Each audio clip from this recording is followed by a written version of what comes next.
बिस्मिल्लाहिर्रहमानिर्रहीम, अस्सलाम वालेकुम।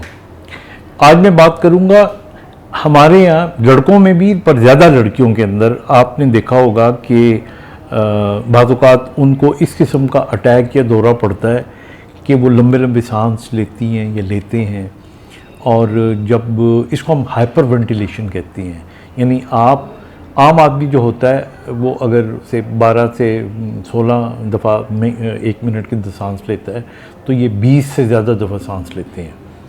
और जब वो सांस लेते हैं तो उससे क्या होता है कि हमारे जिस्म के अंदर जो कार्बन डाइऑक्साइड होती है उसकी कमी हो जाती है, और हम एक किस्म का एल्कलोसिस होता है जिसमें चले जाते हैं, और उसकी वजह से फिर बाज़ औक़ात जो मरीज़ होता है उसको लग रहा होता है कि जिस तरह वो फेंट होने लगा है।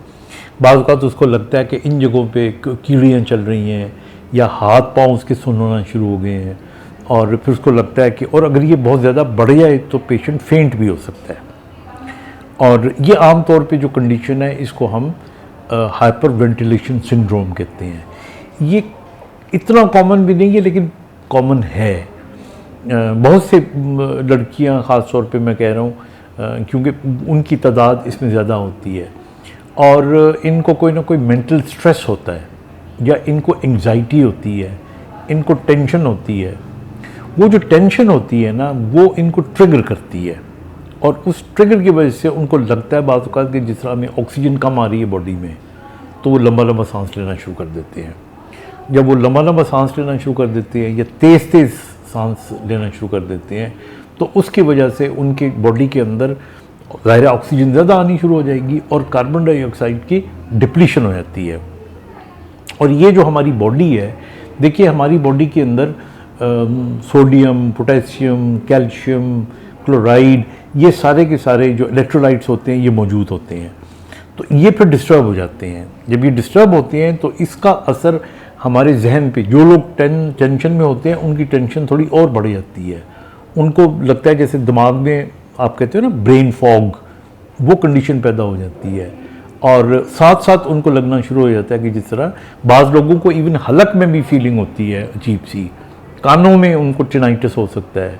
और लेकिन ये जो सिम्टम्स हैं ना, कि हाथों में सुइयां छुपना, पैरों में या पूरी बॉडी में बाज़ औक़ात, ये कॉमन होती है, और उनको लगता है कि जैसे उनको कुछ हो जाएगा, वो और ज़्यादा सांस लेना शुरू कर देते हैं, और ये बीमारी जो है ना ऑटोमेटिकली इट बिकम वर्स। अब कभी कभार तो अगर ऐसा हो जाए तो ठीक है, लेकिन अगर ये बार बार हो तो फिर इसकी ट्रीटमेंट कराने की ज़रूरत है, और फिर इसकी सही जो ट्रिगर होता है, जो एंग्जाइटी का जो स्टेटस होता है, उसका इलाज कराना भी ज़रूरी है। लेकिन मैं आज आपको एक मतलब इस कंडीशन के बारे में बताते हुए ये बता दूं कि अगर कभी ऐसा हो तो एक तो आप पेशेंट को कहें कि वो लंबा सांस ले, जैसे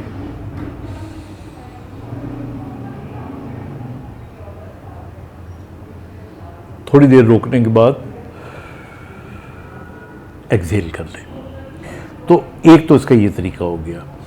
दूसरा इसका तरीका ये हो गया कि ये जो आम पॉलीथीन बैग होता है उसको आप मरीज़ के मुंह के ऊपर रखें और उसे कहें कि उसके अंदर वो सांस ले। उसको मैं भी आपको दिखाता हूँ।